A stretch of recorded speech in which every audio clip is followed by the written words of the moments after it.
साल 2026 में एक एंट्रेंस एग्जाम्स देके इंडिया की टॉप कॉलेजेस में एडमिशन ले सकता हो सकता है काफ़ी स्टूडेंट उसमें नीट का प्रिपरेशन कर रहा हो, काफ़ी स्टूडेंट ऐसे हैं जो पर्टिकुलर इस एंट्रेंस एग्जाम्स की तैयारी कर रहे हो। तो चलिए आज उस एग्जाम्स के बारे में हम बात करने वाले हैं। उस एग्जाम्स का नाम है एम्स जो है वो 2 एग्जाम्स कंडक्ट करवाया जाता है, जिसमें आपका AIIMS BSc nursing and paramedical, जिसमें आपका नीट के स्टूडेंट है, मैक्सिमम नीट के स्टूडेंट है इस एंट्रेंस एग्जाम्स को देते हैं। और बीएससी नर्सिंग कोर्सेज के लिए इंडिया की जो टॉप 18 कॉलेजेस है, जो हर एक स्टेट में एक कॉलेज होता है, उसमें एडमिशन लेना चाहते हैं। तो चलिए आज आप सही वीडियो पे आए हैं। इसमें हम बात करेंगे स्ट्रेटेजी की, कैसे इन बचे हुए 8 मंथ में, मतलब आपका जो एंट्रेंस एग्जाम्स होगा उसकी जो डेट है वो है आपकी 28 जून 2026, और इन बचे हुए दिनों में आप प्रिपरेशन करके आज इस वीडियो में वो स्ट्रेटेजी बताएंगे जो आपको इस एग्जाम्स में टॉप बनाने वाली है। यदि आप हमारे चैनल को 100% फॉलो करते हो तो हम आपको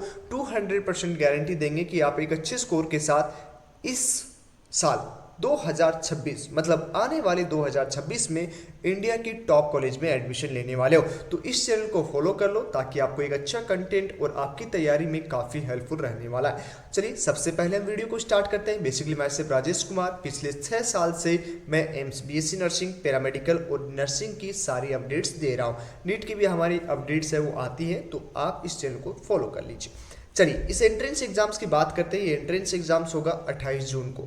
इसका नाम है एम्स के द्वारा कंडक्ट करवाया जाता है, नाम है एम्स बीएससी नर्सिंग। इसमें 18 कॉलेजेस में एडमिशन होता है, 1300 के आसपास टोटल सीट होती है। इसका एप्लीकेशन फॉर्म है वो मार्च और अप्रैल तक आता है। तो यहाँ पे हम बात करेंगे ओनली गर्ल्स स्टूडेंट्स इस एंट्रेंस एग्जाम्स को फिल करती है।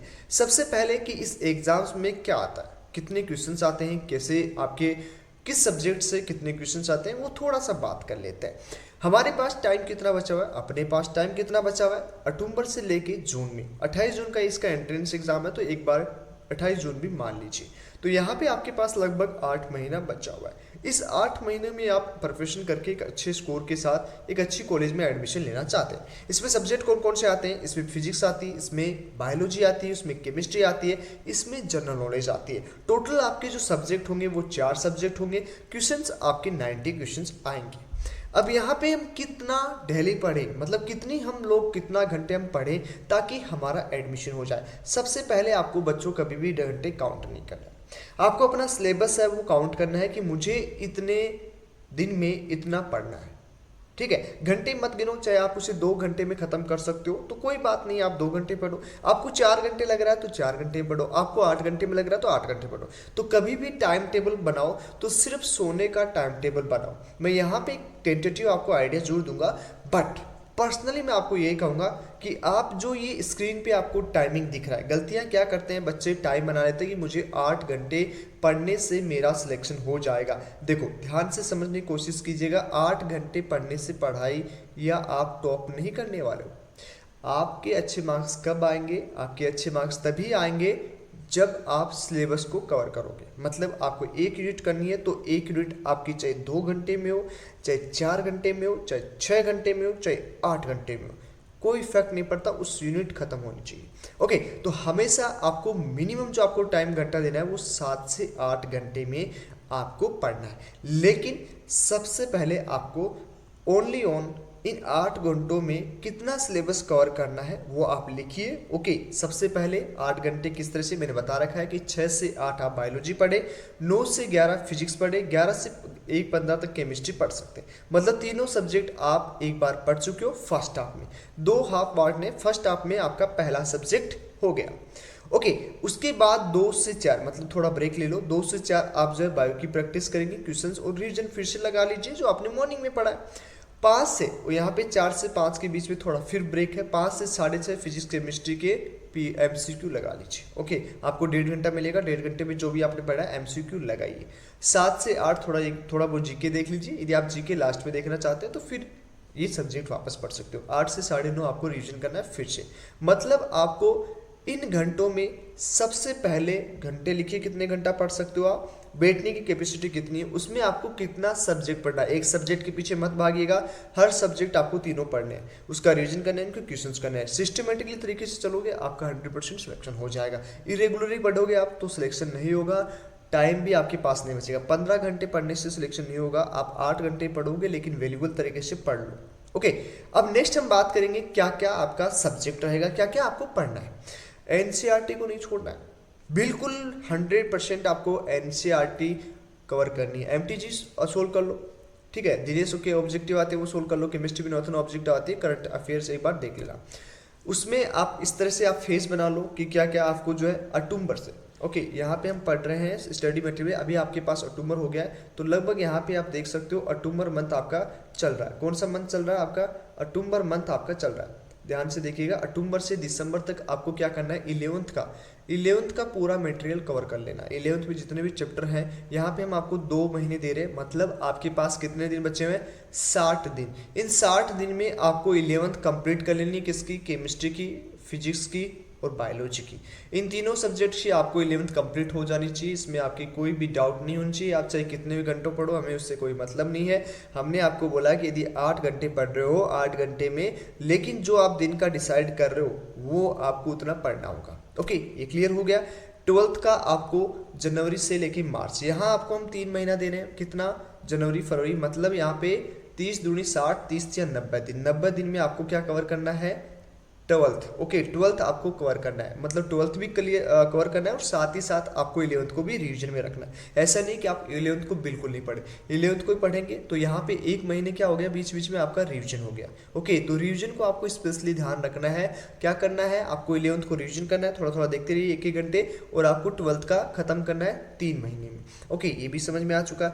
उसके बाद थर्ड नंबर पे, मतलब जो थर्ड फेज होगी आपकी वो होगी रिवीजन की, मतलब तीसरे फेज में आप रिवीजन में जाओगे, मॉक टेस्ट दोगे। मतलब कौन सा है वो? अप्रैल से जून, अप्रैल को जून पूरा नहीं है, जून का फर्स्ट वीक। ओके, अप्रैल से जून में आपको क्या करना है? फुल सिलेबस का रिवीजन करना है। ओके, क्या करना है? फुल सिलेबस का आपको रिवीजन करना है, एक्यूरेसी देनी है, रिवीजन एनसीईआरटी की लाइन टू लाइन आपको रिवाइज करनी है। 3 मॉक टेस्ट देने आपको 1 वीक में फुल सिलेबस के, और लास्ट 15 डेज में आपको जीके और फॉर्मूलास आपको याद करने होंगे। तो ये सिंपल सी स्ट्रेटेजी है, आपको थर्ड फेज में आपको करना होगा।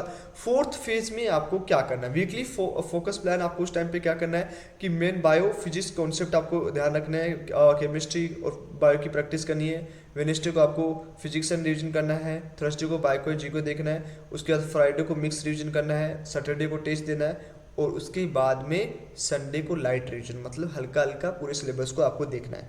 किसके? जून के पहले वीक में। फिर सक्सेस टिप आपको कैसे मिलेगी, कैसे आप टॉपर बन सकते हो, तो उसको एनसीईआरटी फॉलो करना है। प्रैक्टिस में 200 से 300 क्वेश्चन आपको डेली डालने होंगे यदि आपको टॉप मारना है। किस क्या मारना है? टॉप मारना है, तो 200 से 300 क्वेश्चन लास्ट वीक में आपको जरूर करना होगा।